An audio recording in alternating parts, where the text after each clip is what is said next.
Hey there, Larissa. I wanted to go over number 15 with you and talk about it, doing a quick video. So I know it can be funny when the parabolas are upside down, but this is asking where it is positive. And positive means where it's above the x-axis.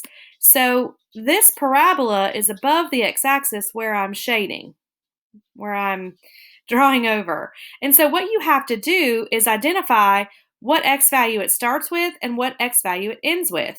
Imagine smushing this light blue to the x-axis. This whole thing right here would be shaded. So your positive interval would be parentheses. Remember, you only use parentheses with positive, negative, and increasing and decreasing. You won't have any brackets. So the x value that it starts is 0 because you go left to right, and then comma because you span all the way to 6.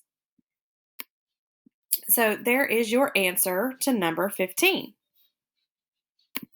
Now let's look at number 16. This one is asking, where is it negative? Now, negative means where is it below the x-axis? And that's here. And that goes on forever. That's not bounded. And then here, and that one goes on forever. So we have to write two different intervals so we know we're going to have a union. And if I were to smush, let me change these colors. I'll do blue on this side. So we'll go do that one blue. If I were to smush this blue up to the x-axis, it would shade all of this. And if I were to smush this awesome pink, violet, whatever color to the x-axis, that would be covered. But remember, none of this would be because that was the positive stuff. So now that we realize that, we've got to come up with what these intervals are, and we go from left to right. So this keeps going this way.